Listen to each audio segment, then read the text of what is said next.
Welcome to our witnesses. This hearing is in the hybrid format. Our three witnesses are in person today. At least one of our committee colleagues may attend from their offices, and we have continued that and will likely for a good while. You can't open up a paper or turn on the news without hearing about housing, how much it costs, how hard it is to find. The headlines tell the stories. The housing shortage isn't just a social crisis anymore.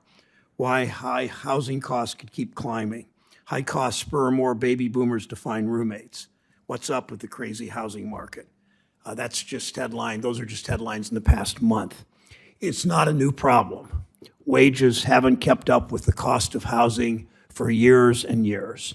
This country hasn't done enough to produce the housing we need. From 2000 to 2015, 23 states, about half the country, fell 7.3 million homes short on housing production. This shortage, of course, makes housing more expensive. Congress hasn't done its job for years. It was just last year that we hosted in this committee the first hearing on the state of housing in America in nearly a decade. One of the first things we did after I took the chairmanship. We talk about housing so much because it's the foundation of everything else in our lives. Where you live determines so much about your life. Where you work, where your children go to school, where you do your grocery shopping. It eats up the biggest chunk of most people's paychecks. Matthew Desmond, the author of Evicted, says the rent eats first. When housing costs go up, it means less money left over for groceries and gas and school supplies and prescription drugs. For a lot of families, it means crippling stress at the end of each month. How do I pay my rent? After I pay my rent, do I pay my electric bill or water bill or internet or daycare or pay off the credit card or make a payment on the credit card, more likely? For years, the market hasn't produced enough housing that working people can afford.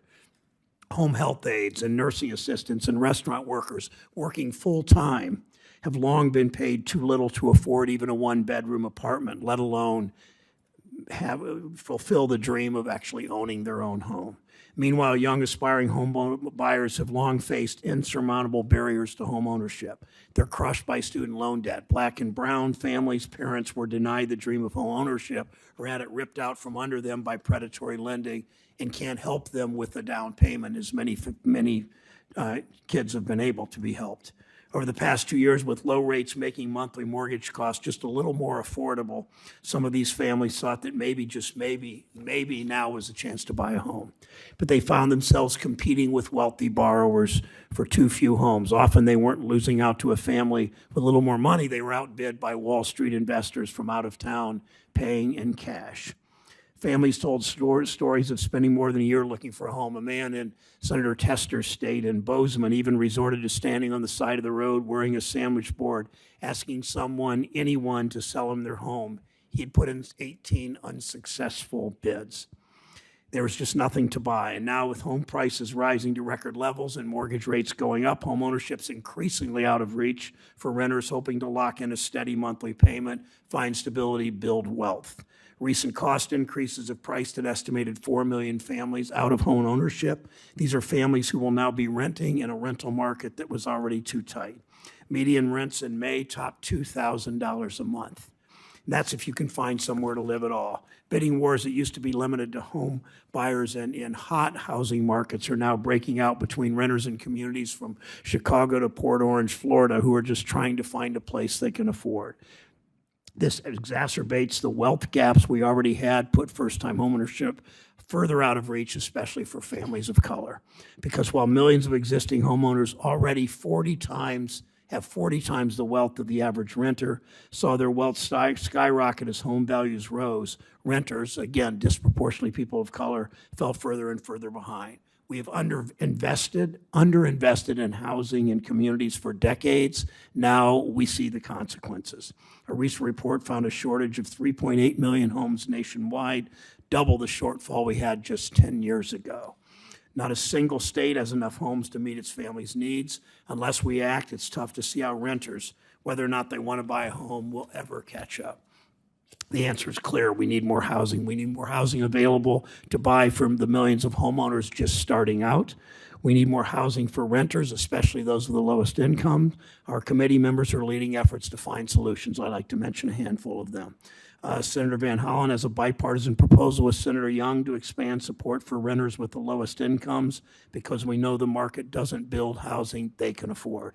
Senators Reid and Collins have a bill to increase energy efficiency of our housing. Senator Menendez, also a member of this committee, has a proposal to help communities that want to make comprehensive housing and transit investments. Senator Warren, a member of this committee, has a bill to repair more of the homes we have and to produce new housing that lower income families, including families in rural areas and tribal communities, can afford. Senator Cortez Masto, here today as a member of this committee from Nevada, has a proposal to fund repairs in manufacturing housing communities to keep those communities a key part of our housing structures, a key part of our housing in this country, to keep those communities affordable for their residents. And Senators Warnock and Van Hollen are co-sponsoring a proposal to help communities invest in meaningful local projects and preserve the housing we have.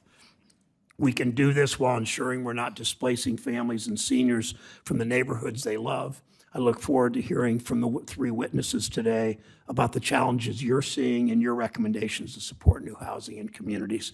We can't delay this problem any longer. It's a problem across the country. It's been decades in the building. It's not a Republican or a Democratic problem.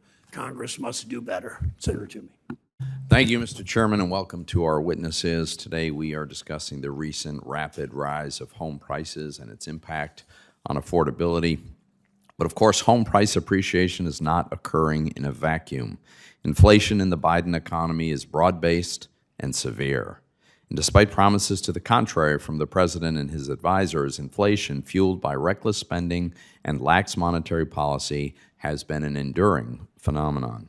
Adjusted for inflation, wages have fallen almost every month since President Biden took office. The average American real wages have fallen by 5%. It's been even worse for blue-collar workers. So it should come as no surprise that homeownership, like most goods and services, have become increasingly unaffordable. And with respect to home housing specifically, demand far outpaces supply in many, many regions. Why is this happening? And why isn't the housing market naturally correcting these imbalances? I'd point to some bad policy decisions, especially those made by this administration and some of my Democratic colleagues. During COVID, the federal government made a number of mistakes. $80 billion went to rental assistance, vouchers, and other housing subsidies, and that's $80 billion above and beyond the hundreds of billions in ordinary housing subsidies we spend every year, and a significant sum of that remains still unspent. The administration and Democrats in Congress dropped hundreds of billions of dollars, essentially helicopter money, to stimulate an already strong economy. They also unnecessarily extended and expanded foreclosure and eviction moratoria. Outside of the COVID emergency, the number and cost of housing subsidies boggles the mind. We provide tax breaks such as the mortgage interest and PMI deductions, capital gains exclusions on home sales, tax deduction on local property taxes, low-income housing tax credit. We subsidize mortgages with GSE security guarantees, FHA, VA, and USDA mortgage insurance, and Ginnie Mae MBS guarantees, down payment assistance programs. We have an overlapping array of HUD and USDA programs, including project-based rental assistance, tenant-based rental assistance, public housing funding, Section 202 housing for the elderly, Section 811 housing for persons with disabilities, Section 521 rural rental housing, CDBG, home block grant, homelessness assistance. It's unbelievable. And it's a fact that the vast majority of the massive government support in housing subsidizes demand rather than supply. And even more amazingly, all this spending hasn't meaningfully changed homeownership rates over the decades, nor narrowed the racial homeownership gap. In 1970, 52 years ago, the homeownership rate in America was 64%. Today, hundreds of billions, maybe trillions of dollars later, it's 65%. And black home ownership levels are almost the same as when the Fair Housing Act was passed in 1968. These government policies have run up a lot of debt, but they've mostly just made housing more expensive. If the administration were serious about immediately lowering housing costs, it could start by removing misguided trade barriers that drive up the cost of home construction. It could lift tariffs on lumber, steel, and aluminum, materials that are universally used in home construction across the country and which have cost consumers billions. In the last 3 years, American consumers paid at least $14 billion more just on steel and aluminum imports because of the tariffs. We know lumber tariffs have contributed to price increases too.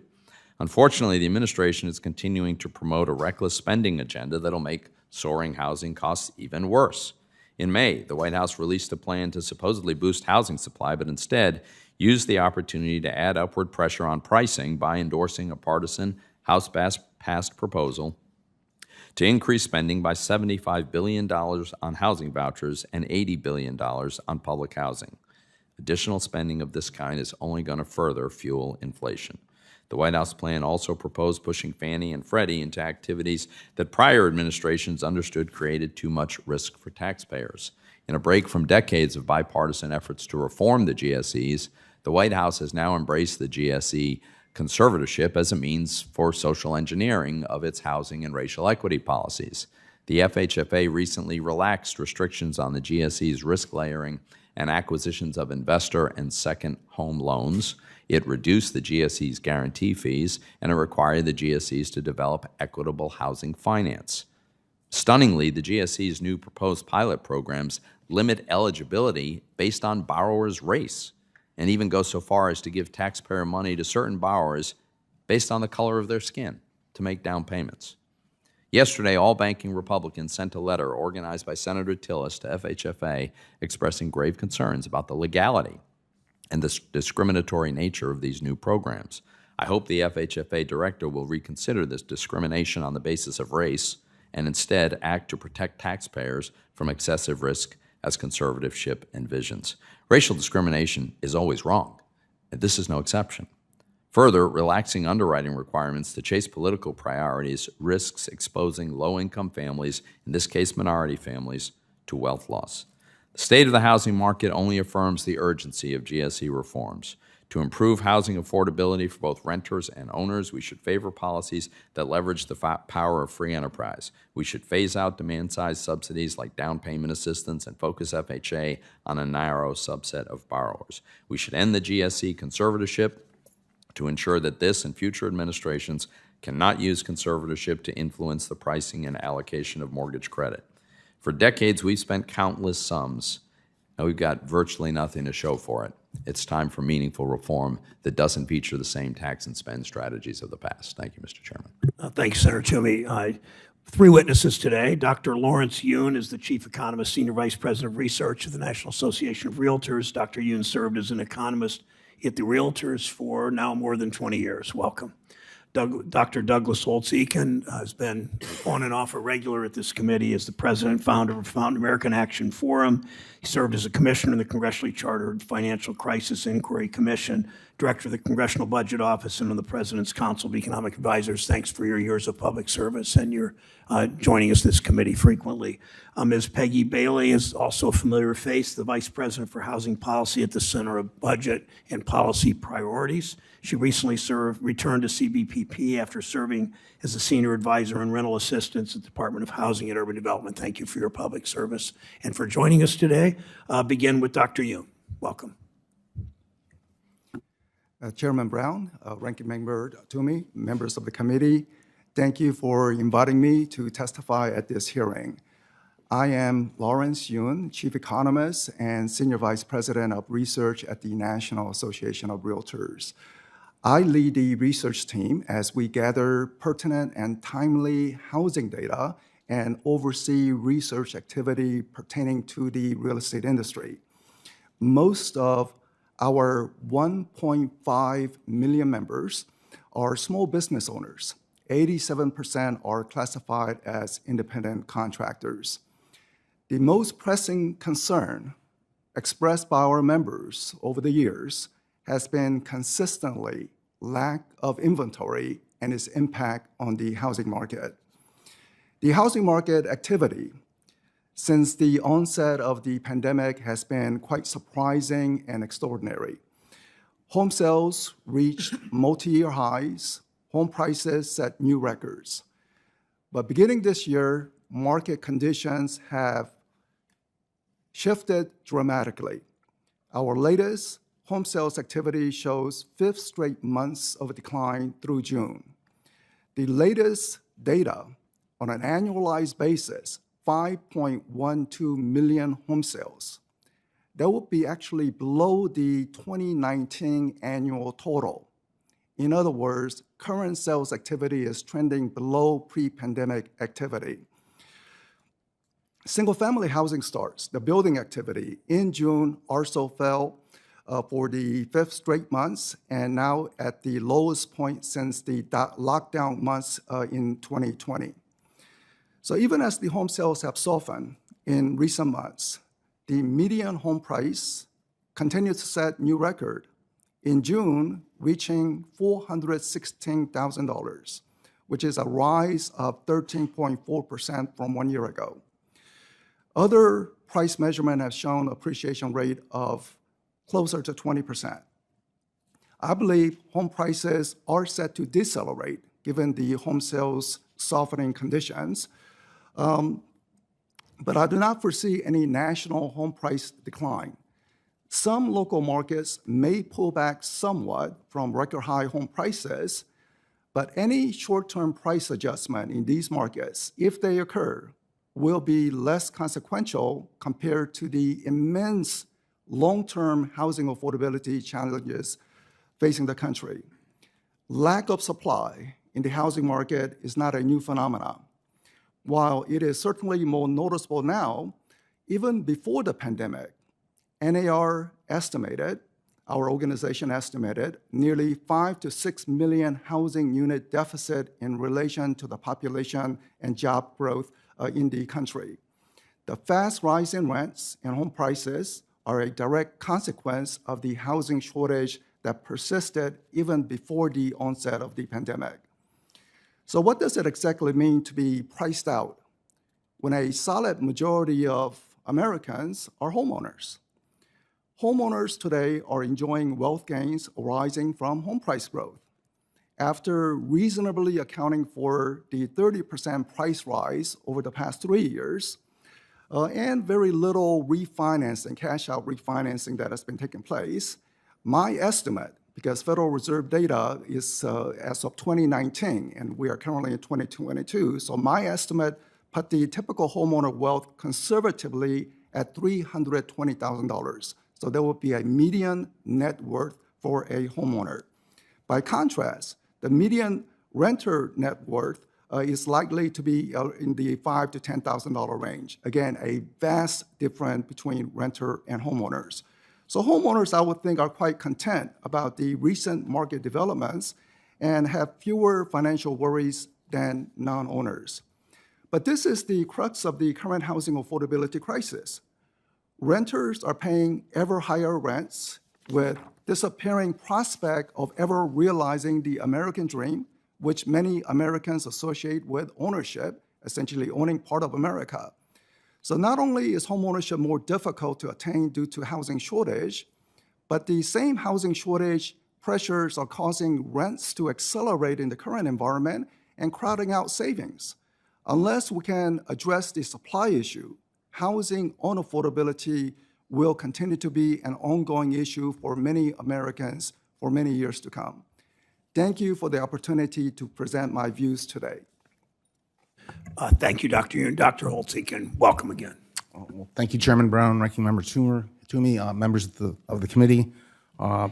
It's an honor to be able to talk about the state of housing in America, and the key characteristic, as has been mentioned, is the high and rising prices in both the owner-occupied sector and in the rental sector. And this has occurred despite the fact that in 2021, we saw record increases in supply, the largest number of single-family units in about 13 years, the largest number of multifamily units in 3 decades. All of that should lead you to suspect that the problem lies on the demand side of the market, and indeed, I think there's a lot of evidence that that is the problem.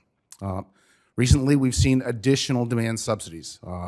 The fiscal policies that Senator Toomey mentioned in his opening statement, but in particular, the monetary policies of the Federal Reserve. In addition to keeping interest rates very low, zero, which means very low mortgage rates, they had a quantitative easing that included buying $30 billion of mortgage-backed securities each month. Why they chose to allocate $30 billion of capital to the mortgage market, I don't know, but it had the unmistakable impact of fueling demand in the housing sector, and the house price appreciation that came with it. Looking forward, that's about to reverse. So one thing we can expect is an enormously stressed housing market over the next year or 2 years. The Fed is reversing course, and yes, rates are going to be higher. Now, that's meant higher mortgage rates, and we've seen impacts on that already, as Dr. Yoon mentioned. They're also going to unload about $35 billion a month of those MBSs, essentially switching by $65 billion that net impact on capital available in the mortgage market, and that financial tightening is going to have a very big impact. The Fed needs to do this. If you look at the consumer price index, shelter is about a third of the consumer price index. Shelter inflation is about 5.6% and has been rising since January of 2021 uninterrupted. We have yet to see it peak. Probably won't peak, but below 6%. If the Fed wants to hit a 2% target and shelter inflation's at 6%, everything else has to be zero. That's not going to happen. So the Fed needs to bring down shelter price inflation, and it will increasingly raise rates and tighten financial conditions until it does. This is also a traditional channel for monetary policy to lower the demand for housing, lower the construction of housing, and thus lower the production of furnaces and water heaters and all the things that go into housing. It has broad impacts on the economy. Ironically, they're in the position of having to do this because of the policy errors we've made at a time when there's record low inventory. And so I expect a very stressed housing market over the next couple of years. Longer term, there is this array of demand subsidies that exist and have done very little to change the overall rate of ownership in the United States. And I would highlight especially the continued role of the GSEs. They have been in conservatorship for 14 years. They remain seriously undercapitalized, and yet we've done a U-turn and relaxed the capital standards in recent months. They have now undertaken this initiative for equitable housing finance plans. These are demand subsidies by another name. They go the wrong direction at the wrong time and have an array of defects in the form of social engineering and racial discrimination. I would very much fear that this is a return to the mission creep that we've seen out of the GSEs in the past that exposed the taxpayers to enormous risk and which resulted in generational wealth losses for many communities of color in the housing bubble. And so I think it would be wise for the FHFA to finalize a rule on prior approval of enterprise products and make sure that the mission drift gets stopped and the taxpayer gets protected. If there are going to be some policy changes, they should focus on the supply side and the production of housing. I would second the recommendation of dropping the tariffs that make construction more expensive. They're simply wrong-headed policy moves. I think it would be wise to think hard about the workforce available in the construction sector, and that would mean returning to some of the apprenticeship programs that were in place under the previous administration and were abandoned, the IRAPs. Immigration reform is a great way to improve the availability of labor in the construction sector. That should be on the table, and it'd be wise to pare back any permitting obstructions and other unwanted land use restrictions at the local level in order to increase the supply. And so I thank you for the chance to be here, and I look forward to your questions. Thank you for being here. Ms. Bailey, welcome. Thank you for joining us. Thank you. Chair Brown, Ranking Member Toomey, and members of the committee, thank you for the opportunity to testify before you today. My name is Peggy Bailey. I'm the Vice President for Housing Policy with the Center on Budget and Policy Priorities, a nonpartisan policy research institute. The nation's most pressing housing problem centers on the millions of people with low and extremely low incomes who are not able to afford stable housing. Several factors contribute to this problem. First, we obviously lack sufficient supply of affordable rental housing. Data show that over the last 18 months, we had a housing development boom. However, this boom may have plateaued and isn't enough to overcome the existing rental housing deficit. Plus, without federal and state intervention, these new units will largely be unaffordable for people with low and extremely low incomes. Second, shortages of affordable housing single-family homes means that renters that might be ready for home ownership stay in rental housing longer, reducing vacancy rates and driving up rental costs. Also, we are losing affordable rental housing stock as properties come to the end of their initial affordability obligations, typically about 20 to 30 years, or become so deteriorated that they must be demolished without being replaced. And finally, often missing from the housing supply discussion is the importance of housing vouchers, which help low-income families better afford housing.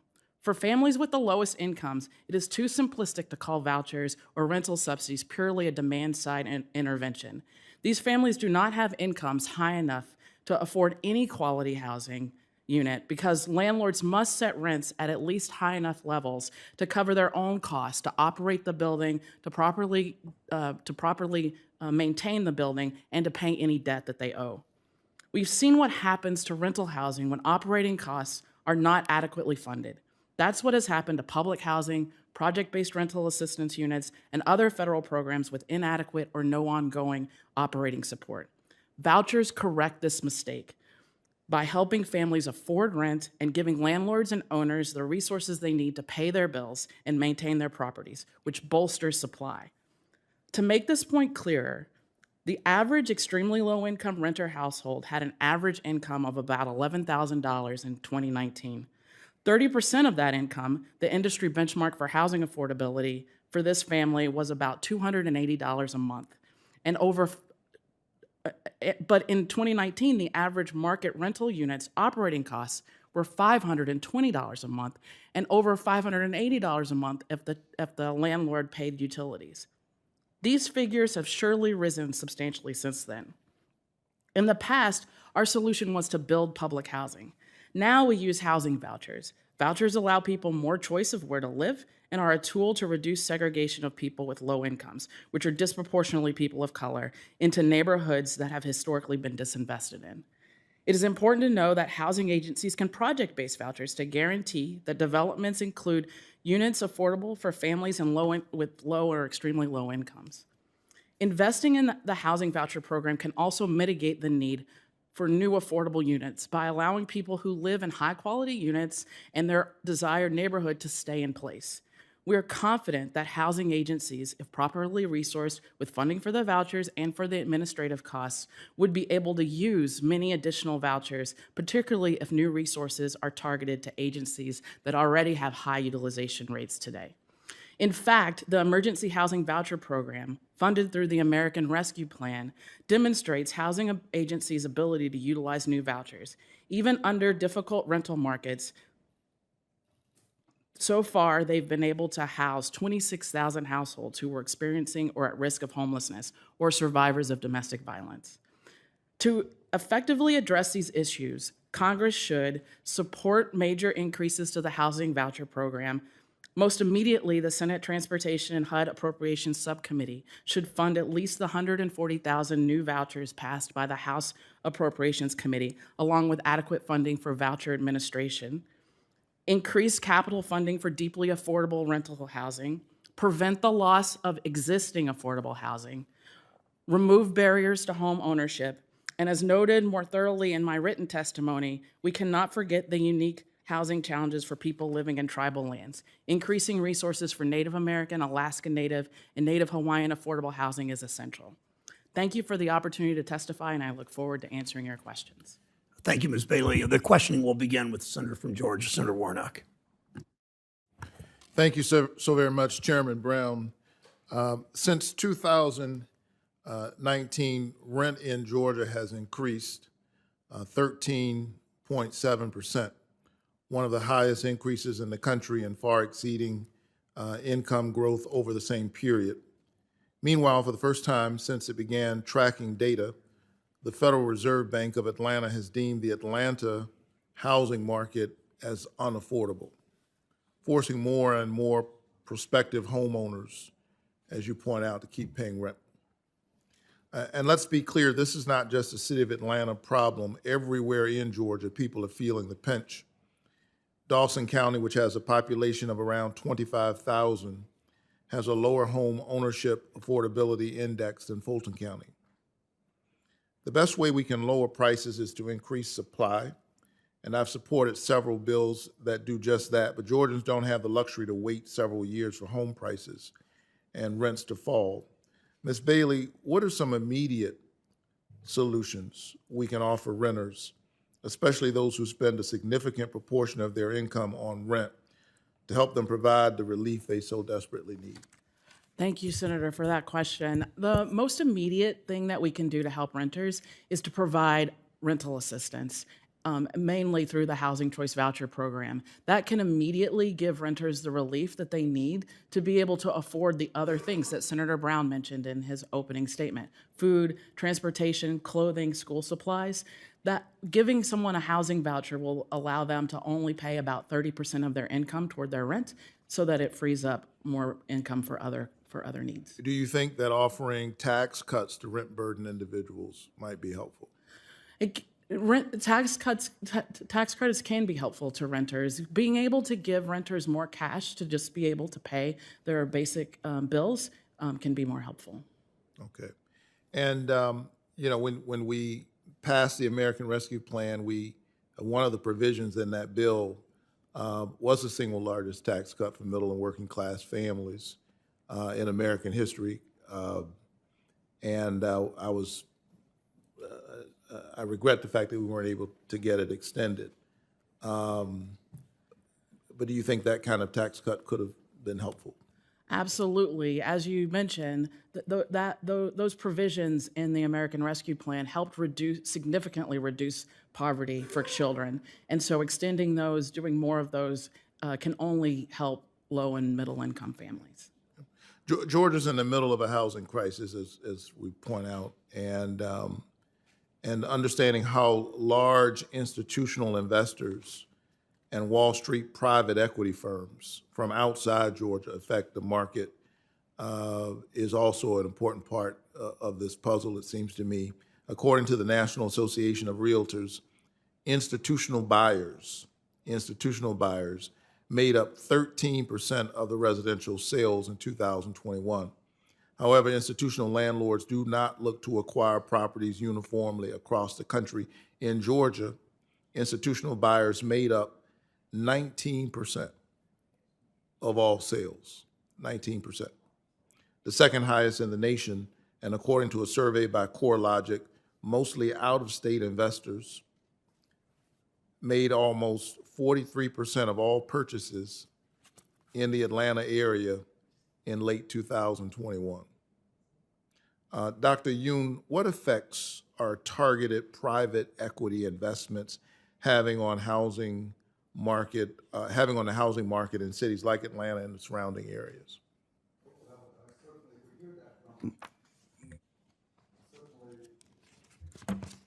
Certainly, we hear that from our members in Georgia Realtors, that institutional buyers are coming in and essentially pushing away first-time buyers, especially those requiring first-generation buyers, such as taking out an FHA mortgage or VA mortgages. They have very little chance. And furthermore, it changes the dynamics of the neighborhood, where you have a distant landlord overseeing rather than having homeowners who are deeply rooted into a community. What data do we need to fully understand how institutional investors are influencing our housing markets? So the data collection is very important. So the 13% institutional buyers you refer to certainly are people who are buying that may be upgrading it in order to sell, but there's also people who are permanent corporate landlords. And I think that's where the concerns are expressed among our members, where it's just essentially leading into more renter nation rather than giving opportunity to buy a home for people who are of more moderate income. Right. I think that we need research to effectively understand how private equity is impacting markets in Atlanta and Georgia, all across the country. And I look forward to introducing legislation very soon to address that very issue. Thank you so much. Thank you. Thank you, Brother Chairman, for letting the most junior member of the Senate go first. Thank you. But not junior in wisdom. Thank you, Senator Warnock. Senator Toomey's recognized. Thank you, Mr. Chairman. Dr. Holtz-Eakin, let me follow up on a point that you made. And actually, I think that Ms. Bailey touched on this point, which is that in recent years, we actually have seen a big surge in supply. Mm-hmm. Is that the data suggests that that is true about both single-family and multifamily housing? Correct. Yeah. So it seems to me that, especially given in light of that fact, and when you look at the prices across the whole economy, I mean, a lot of the price escalation is probably a reflection of the general inflationary environment we're in. Correct. Does that make sense? Right? Yes. And as you point out, the Fed made it a particularly egregious error in my mind by choosing to allocate credit in the mortgage space, where there was no problem. It's not as though the mortgage market wasn't functioning. And for months and months and months, arguably over a year after we were well past the crisis, they kept pumping money into subsidizing mortgages, which lowered the rate of mortgages relative to where they would otherwise be, at a time when the housing market was clearly overheating, as the economy was generally. But it certainly seems as though we still need more supply. And you touched on a few of the factors that seem to be contributing to higher costs and holding back supply, material costs, which I mentioned. Agreed. Permitting and land use, which in some cases restricts the ability to build new homes, a labor shortage. Could you elaborate at all on, what's holding back the supply that the market seems to be looking for? I don't think any single one of those issues stands out as the key. It's the combination. There are just too many impediments to finding suitable land, building the density necessary. If you've got an urban area and you need to produce affordable rental units, and finding the workers to do it. And those problems exist across the economy. Right, and they don't go away with the wave of a wand. No. So we've gotten a kind of a surge in supply, but it's probably not realistic to think we're going to have this massive boom. I just want to ask. Can I emphasize one thing? Go ahead. I mean, people love to solve this problem quickly. That would be great. But to solve it quickly requires an enormous residential construction boom, which is exactly the wrong thing for the economy right now. So thinking short-term fixes is not the solution. You have to put in place a long-term strategy. So the other thing that I'm concerned about is further demand-side subsidy is going to make the pricing problem worse. Agreed. I think of the analogy that comes to mind is what we've seen in higher education for years. With all good intentions, there's all kinds of federal programs that have subsidized higher education. And what have we seen? Skyrocketing costs in higher education. Long before inflation occurred generally in the economy, it was happening there because the federal government just kept throwing money at it. And yet we see all these proposals for further demand-side subsidies. Recently, your fellow witness, Mr. Yun, was quoted as saying a proposal for down payment assistance featured in the Democrats' Build Back Better plan would, and I quote, add demand on top of already strong demand, so you will push up housing prices even further, end quote. He also stated that, quote, that's a gain for current homeowners, not home buyers, end quote. And I wonder if you agree with that assessment. Is that a big part of the net effect of these further demand-side subsidies? Yes, I completely agree. And this is a common strategy in federal policy where there's a high price, and rather than dealing with the supply problem, you subsidize demand further and make your problem harder. And then with respect to the FHFA, we've seen this new requirement that the GSEs submit this equitable housing finance plan, which is meant to promote housing equity. The plan, as I understand it, proposes subsidizing down payments and other mortgage costs, such as appraisals and title insurance, on the basis of race.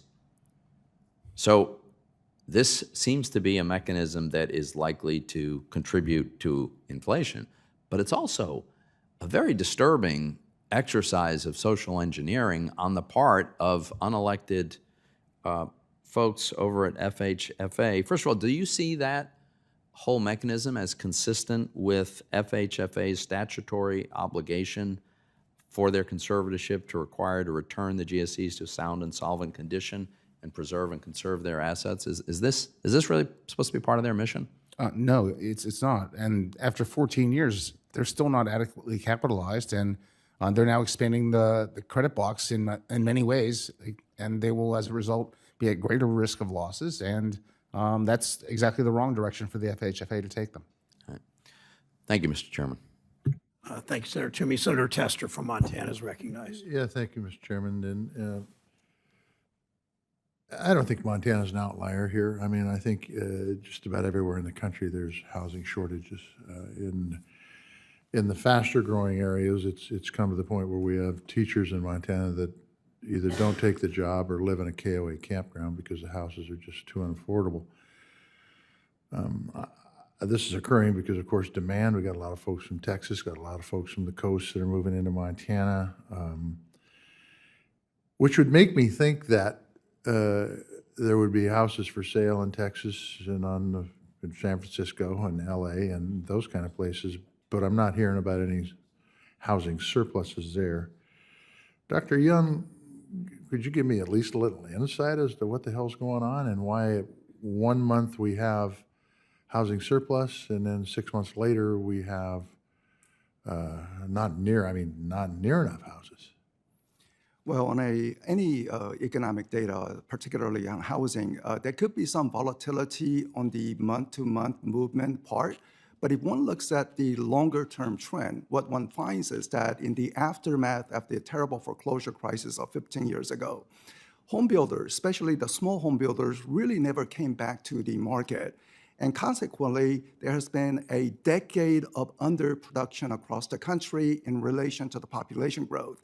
So if you are not producing houses while the population is rising, then we have a shortage. But this shortage continued to intensify with each passing year, and consequently, nation as a whole, we estimated that there were about 5 million housing units short. Apartments, single family, you name it, we were short. So that's why we have a housing shortage in Texas, California, Montana, because we have simply not built enough.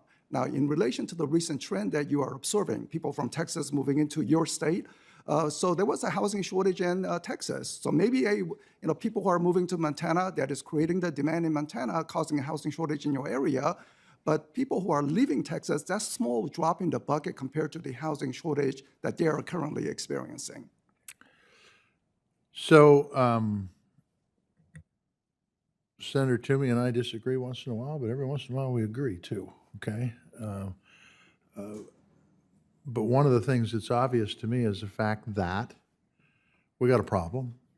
It is having some major impacts on economic growth in the small towns because there's no place for workforce to live. There's no place for entrepreneurs to live. Doing the right thing is important here. We don't want to exacerbate the problem. We want to make it better. Dr. Holtz-Eakin said we need a long-term plan. I got 2 minutes left, and I don't want you to spend 2 minutes on the long-term plan, Doctor, but could you give me a little insight on where, this problem will fix itself, but it may take 30 years. I don't know that 30 years is particularly good for businesses that, by the way, have a hard time under the best of circumstances. So could you give me just a little insight into what should be in the long-term plan that actually would result in more houses on the market? I think that broadly, you want to take the dollars that are being currently devoted to demand subsidies, the long array that Senator Toomey mentioned in his opening, and channel those toward things which would genuinely expand the production, the physical production of housing, including providing, in some cases, the land necessary. I saw something yesterday that the federal government owns 40% of the land in California. Land is the scarce good in the California housing market. They might want to supply some land to the housing market. What about and so what you're talking about is investing in workforce training? Is that part of the deal?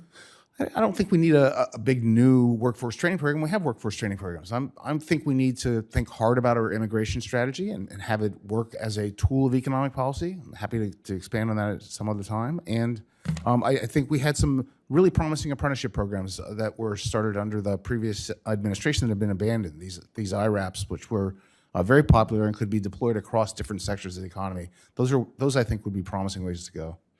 Ms. Bailey, in the little time that I have left, from a rural perspective, what would you view the state of housing in rural America, and is it markedly different than in urban America?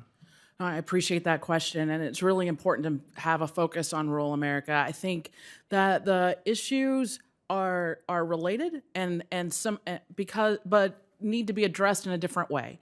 Because it isn't necessarily the case that we should build a 100 or 200 unit building in rural America. What we need are things like manufactured housing and tools to be able to finance smaller projects to exist throughout a community, so that it blends in with the rest of the community, and we can address the housing need in rural America.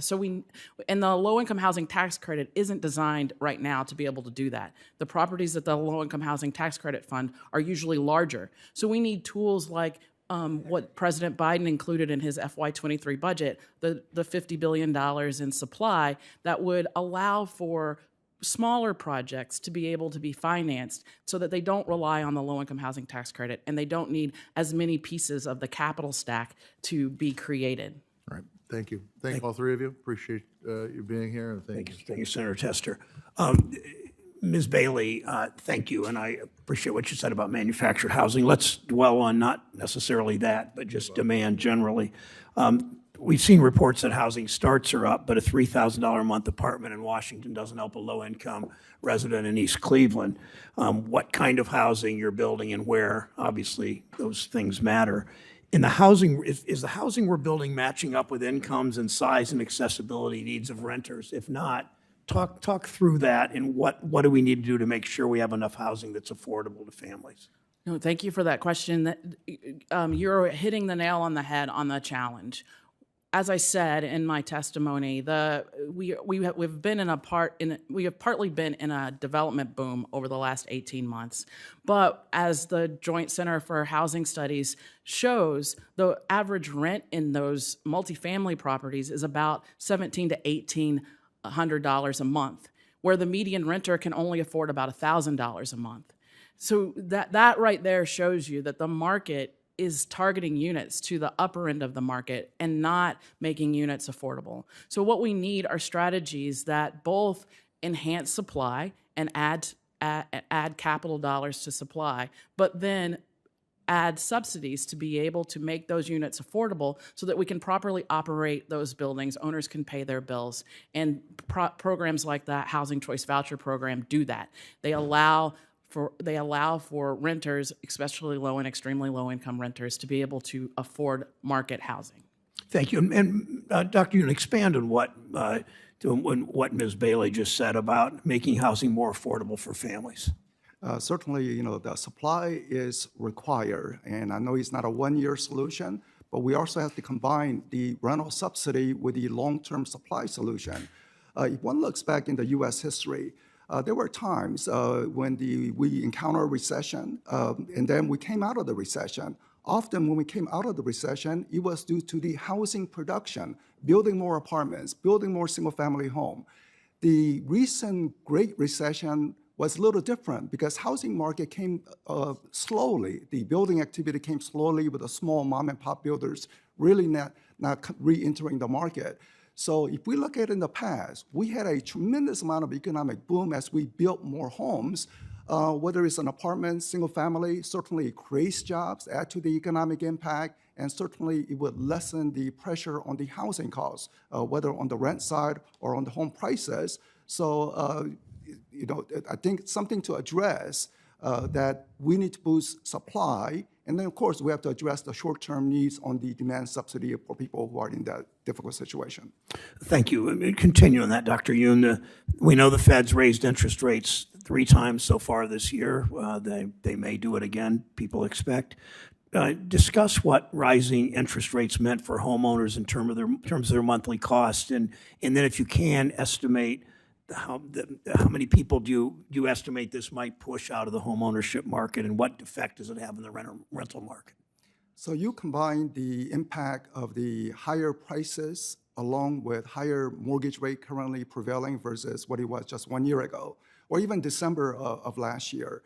We estimate that monthly mortgage payment on a typical home in America has risen by close to 50%, 48%. Just consider, something and what people find very dear, trying to purchase a home, it has risen by 48% in our estimation from the changes in prices and mortgage rates. That's the monthly payment goes up then. Monthly payment for new set of buyers. Now, for existing homeowners who locked in, of course, their monthly Not the payment price is of the not house, that but the good. monthly payment. Yes. Okay, got it. So what effects that have on the rental market then? So naturally, we are seeing the home buying demand soften, which means that people who thought they had a chance to buy a home essentially being locked out, they have to renew their lease, and now we are seeing rental demand rising, which now is leading to rent acceleration. The official government data is showing rent rising about 5%, but many private sector information is saying rents are rising even faster than that. So right now, we are in a very low vacancy rates for apartments, and consequently, the rents rising, a heavy burden for renters. Ms. Bailey, you want any additional thoughts on that? Only that to just put a point on the fact that this is extremely important issue for extremely low and low income families, that they feel the pressures the most, which leads to housing instability for them, including homelessness. So pushing someone who was on the verge of buying a home back into the rental market or staying in the rental market, and the pressure that puts all the way down to lower income renters. Exactly. Okay, thank Exactly. you. Senator Haggerty of Tennessee is recognized if you're ready.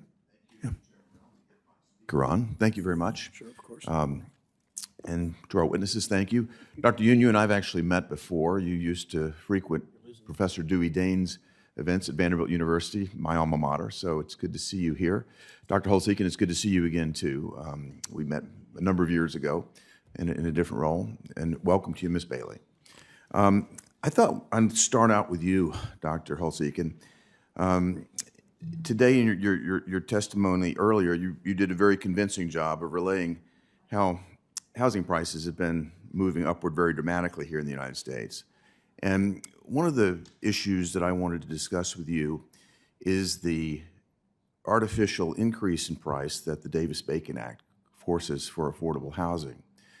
You seem to describe very well what is, to me, a supply problem here. And we've got Davis-Bacon Act requirements that essentially add roughly $30 per square foot to the cost of a home.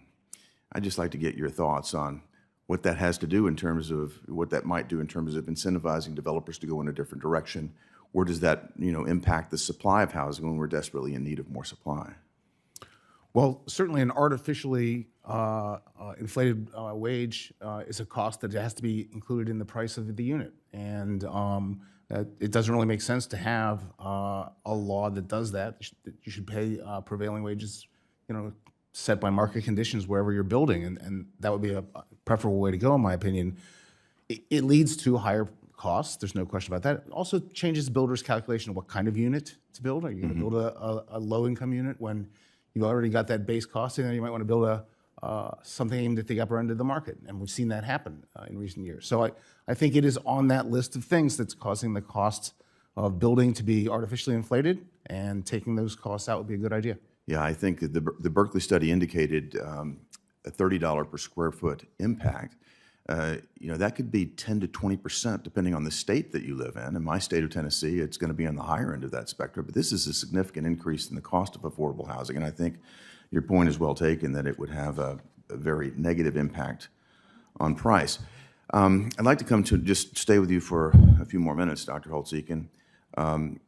There is now a voucher program that's being negotiated by appropriators. They're talking about 140,000 vouchers, roughly $30 billion of more demand, it looks to me, coming into a marketplace, again, that's constrained on the supply side. What would you predict the impact of these vouchers to be on the supply of housing and the pricing?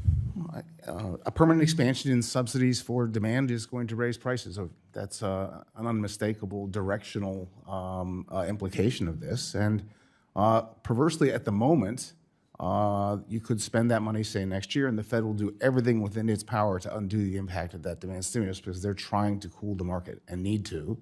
And so it will be a lot of taxpayer dollars to no particular good effect. You mentioned the Fed. I'd like to come to you, Dr. Yoon, to talk a bit about what's happening right now. I think the Fed's job has been made enormously difficult because of the policies that have been implemented, whether they're policies that have waged war on the oil and gas industry here, that have driven prices through the roof. Everybody that's been to the pump knows this. The policies that drove a massive stimulus package that was passed on a completely partisan basis in March of last year. We've got inflation at levels that we've not seen in more than 40 years. So the Fed has been required to do a couple things. One, the mortgage-backed securities on their balance sheet are an enormous number, and they're letting those run off right now. Chair Powell actually indicated to me that he would not rule out selling at a loss these mortgage-backed securities. So I can imagine what impact that might have on the marketplace, and also raising rates. So if you think about this in the context with the Fed's required actions right now, whether it be selling mortgage-backed securities or raising rates, how does that impact? These inflationary policies that have driven it are having a very important impact on the housing market. If you could just sort of take us through the logic of that. The spread between the 10-year Treasury yield, this morning I saw it at 3%.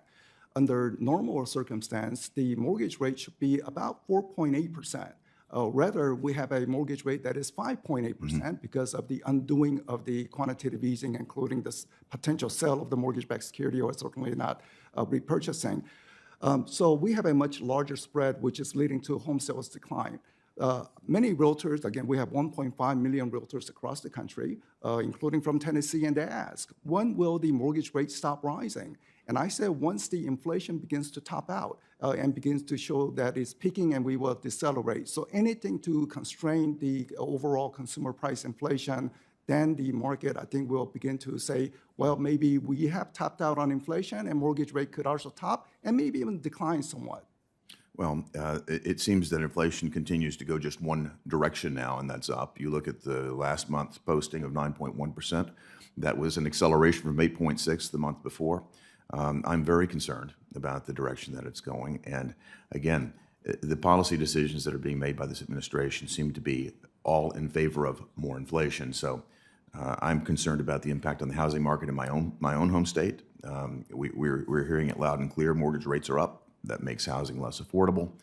And I'm very concerned about the negative impact it will have on the housing market, and long-term, the impact it'll have on supply that you have both done such a good job of explaining. That's indeed what the problem is. Thank you all for your testimony. I appreciate it. Thank you, Mr. Chairman. Thanks, Senator Harry. Senator Menendez of New Jersey is recognized. Thank you, Mr. Chairman. Home ownership has long been a cornerstone of the American dream, and countless American families have purchased homes as a pathway to the middle class. Yet, according to the National Association of Realtors, the home ownership rate for Black and Hispanic households is significantly less than it is for its white households. Dr. Yoon, what do you believe are the top 3 reasons that the Black and Hispanic home ownership rates have consistently lagged behind those of white households? America is a great country, but we also have to recognize some of the past mistakes, some legal discrimination that was taking place prior to the Fair Housing Act, which has a legacy impact throughout. We are seeing the down payment as the major barrier for first-time buyers. So they try to save it up. Sometimes it requires getting help from the family members. And due to the past situation, that sometimes you have the members of minority households who are less able to get assistance from family members, which then places the others at an advantage, or one group at an advantage over the other. So down payment assistance is very important. One has to also look at the proper credit underwriting standards. Is there something that is preventing minority households from able to get a mortgage given other circumstances? I like the ideas of, say, changing some credit scoring models who have demonstrated the financial responsibility of paying, say, rents on time, utility bills on time. Well, certainly they will be in a much better position to take on responsibility for home ownership. And finally, it's about the supply. Lack of supply means home prices zoom up. So even as people's income rises, if prices rise even faster, that will be a major barrier to... I appreciate that answer. I would add that federal lands and policies created racial segregation, a dual credit market, institutionalized redlining, and other structural barriers that some of which you've mentioned that contribute to the differences between the rates of ownership. What has not been mentioned is how property tax assessments have contributed to lower Black and Hispanic home ownership rates and how this has worsened the racial wealth gap. It's well established by historians such as Andrew Call at the University of Virginia that Black and Hispanic households have been subject to higher property tax assessments than their white counterparts. Higher property tax rates inflict a double penalty on homeowners. I'm sorry, I can't hear myself. I'm sorry. Higher property tax rates lead to lower home values, making Black and Hispanic homeowners more vulnerable to tax foreclosure and tax sales. And that's by design. Being taxed more for less limits the ability to build wealth through home ownership. Annual overassessment eats away at Black and Hispanic homeowners' income and wealth yearly.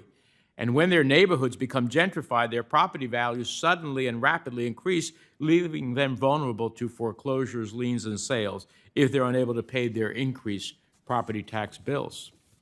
So the state and local property tax deduction, which we commonly refer to as SALT, is the only deduction in the tax code that allows homeowners to deduct their property taxes.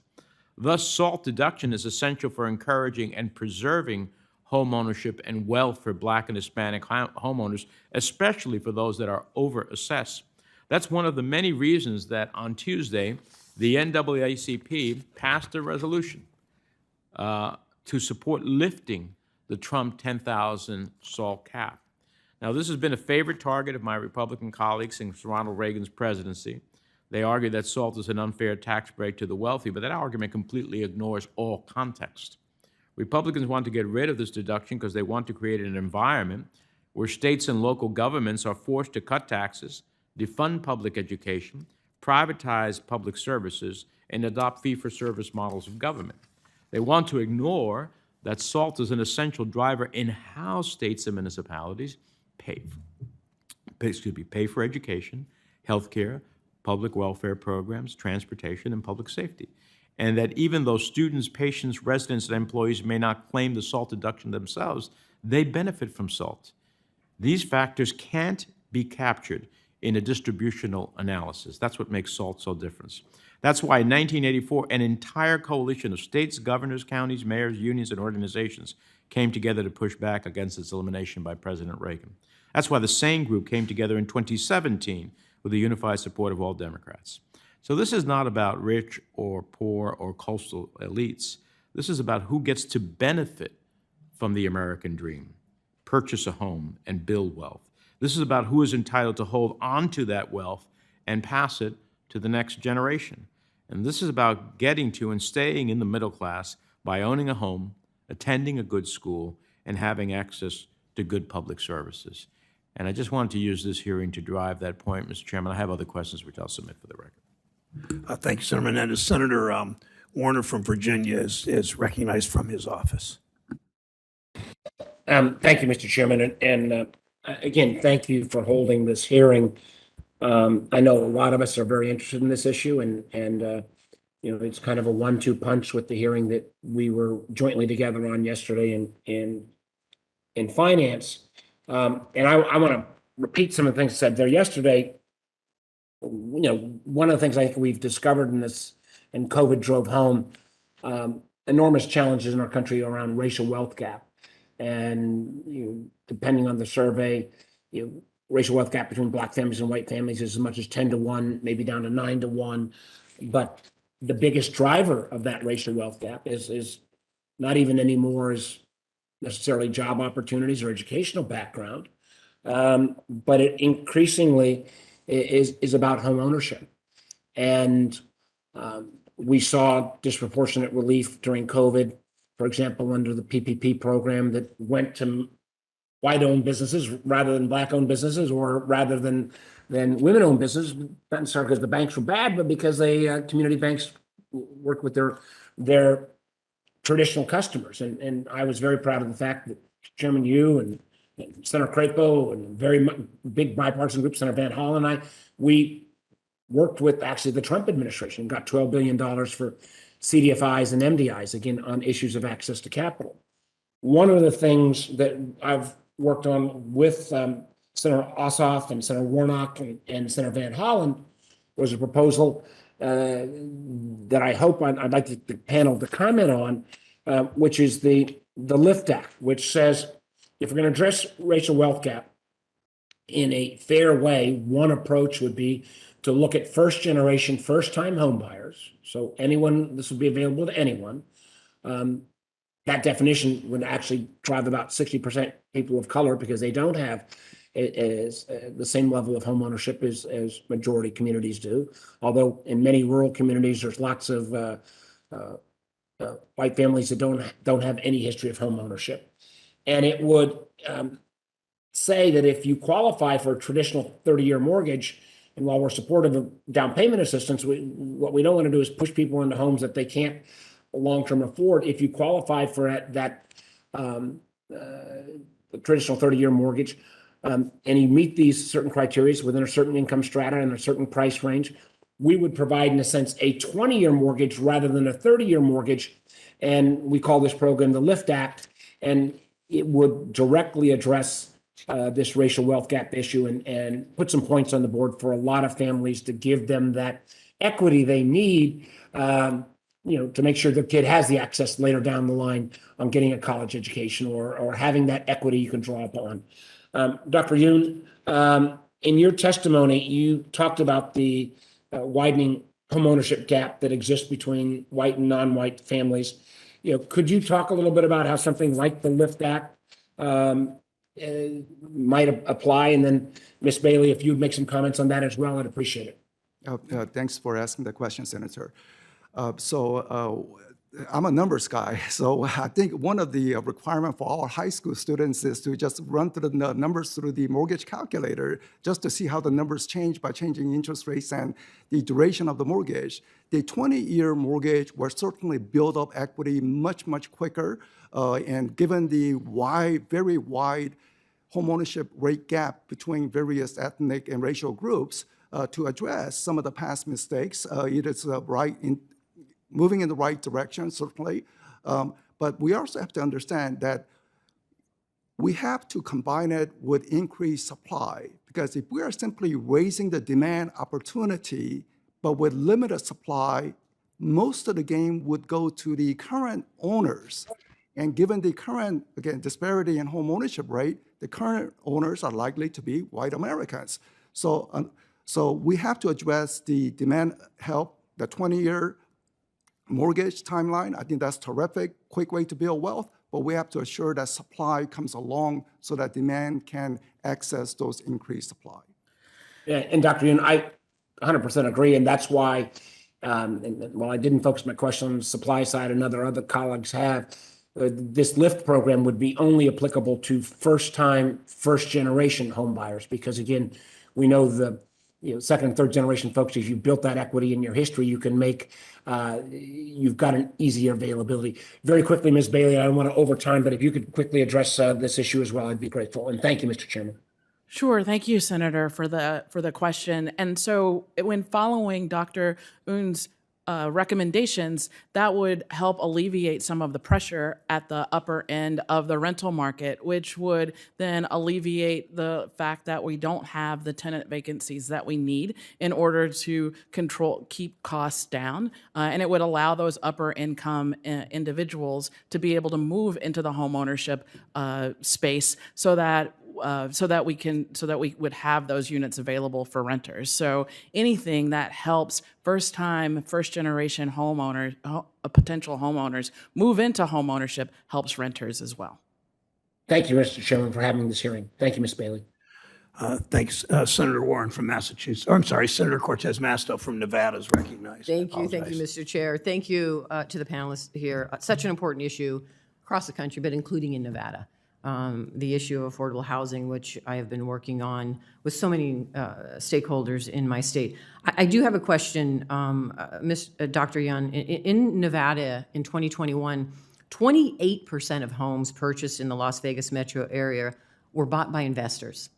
Investors bought $1.9 billion worth of homes with a median sales price of $373,000.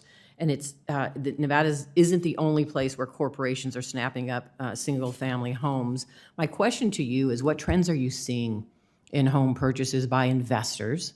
And what impact do you think this is having on home prices in places like Las Vegas metro area? The presence of investors, that is an extra demand, especially if the money is backed by Wall Street funding, certainly boosts the extra demand from it. So the home prices will naturally be higher.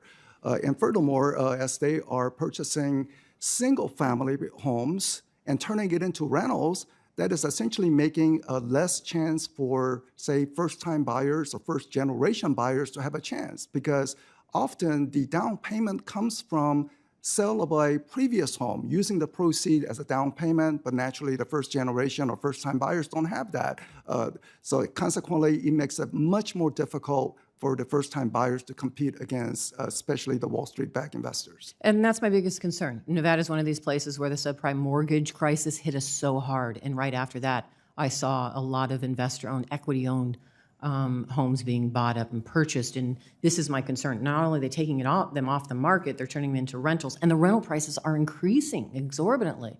So for me, and I think so many, this is the challenge we're dealing with and trying to understand it and make sure that we can help renters and homeowners have access to those homes, which are so important. Ms. Bailey, let me talk a little bit about vouchers.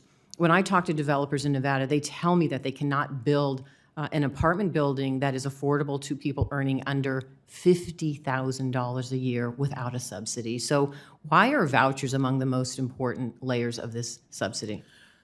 That's exactly why it's so important to have vouchers, is because landlords and owners have to be able to charge rent that's at least high enough for them to pay their own bills and to properly maintain their properties. And for a wide array of renters, that's still more than 30% of their income. So vouchers play that critical role of paying for that gap between 30% of the family's income and what the landlord or owner needs in order to properly maintain that property. Right, and you touched on it. It not only gives the tenants and the stability, but it also for the property managers as well. There's this stability there, Exactly. Right? Yeah. Exactly. Thank you, Mr. Chair. I appreciate it. Thanks, Senator Cortez Masto. Senator Warren of Massachusetts is recognized. Thank you, Mr. Chairman. Our country has faced an affordable housing crisis for decades now. And we have a shortage now. The estimates are as many as 6.8 million units that we need. Everyone needs housing. There's just not enough to go around. It is a classic case of demand outstrips supply. So this is Econ 101. And that says we're going to end up with higher prices. Indeed, this severe lack of supply has relentlessly pushed up the cost of rent for families, taking bigger and bigger bites out of budgets, as you identified, that are now doubly strained by rising prices on everything else from gasoline to groceries. Rents are up nearly 6% more than they were just a year ago, and higher housing costs are one of the biggest overall drivers of inflation. So to tackle rising costs, the Federal Reserve is raising interest rates at an aggressive pace. But we should be clear about the impact of the Fed's rate hikes on the housing market. Dr. Yoon, the Fed claims its rate hikes will bring down prices for families by taming inflation. So let me ask you, do you expect the Fed's interest rate hikes will meaningfully bring down rental costs for families? The rental component in the Consumer Price Index, it comprises about 30%, including something called homeowner equivalency rent. Given that there will be fewer buying activity and more renters, rents will be rising. So in fact, one can say at least the rental component with higher interest rate, it will be rising even faster. So the Fed's actions on aggressive interest rate increases are likely to drive up the cost of rent. And as you say, that's about 30% of the inflation calculation. So it's not going to bring down rental costs. It's not going to bring down the cost of food or gas or other necessities that have spiked because of Putin's war in Ukraine. It's not going to fix supply chain kinks. It's not going to stop corporate price gouging. But by increasing borrowing costs, the Fed's rate hikes will do two things. First, make it more expensive to build new housing which dampens investment in construction and makes the housing shortage even worse. And second, make it more expensive for families to take out a mortgage and buy a home. The cost of a mortgage, as you've pointed out, has already doubled since last year. So, Dr. Yoon, people renting and buying homes are worse off when the Fed jacks up rates. But are there any participants in the housing market who are relatively better off under these conditions, like big investors and private equity firms? The multiple offers, intense multiple offers, were prevalent throughout last year. Now the multiple offers are far less occurrence, which means that people who are still in the market are able to grab property with much easy access. And certainly the corporate investors would be that category. And corporate investors, I take it, often are buying for cash? Cash buyers, which consequently makes it very difficult for the first-time buyer who need to take out a mortgage to compete. Right. So private equity firms, look, are buying in. They swoop up what little housing is available. They rent it out to families at a premium. In fact, in the first quarter of this year, investors purchased 1 out of every 5 homes that was sold, which is a national record.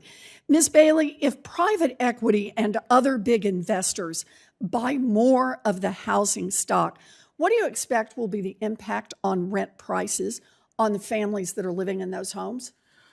Thank you, Senator, for that question. And I think that we can expect that rents will increase, putting more pressure on families' incomes and having them have to stretch their already thin budgets even further. The other thing, though, that often gets missed is that also can lead to gentrification of neighborhoods and displacement of families that live in those neighborhoods, which is also a challenge when equity firms purchase property. Yes, thank you. The solution to bringing down housing costs for families is clear. Step 1, build more housing. And step 2, loosen big investors' grip on the market to make sure that it is families, not just private equity firms, that have an opportunity to buy a home. There's also a third step that the Federal Reserve Chairman, Jerome Powell, should take. Think twice before jamming through overly aggressive rate hikes that are only going to make the housing crisis worse. Thank you very much for being with us today. Thank you, Mr. Chairman, for holding this hearing. Senator Warren, that concludes the questioning, it looks like. Thank you to the witnesses for being here today and providing testimony. For senators who wish to submit questions for the record, those questions are due by the close of business 1 week from today, Thursday, July 28th. To our witnesses, per committee rules, we ask you to respond to any questions within 45 days from the day you receive them. Thank you again. With that, the hearing is adjourned.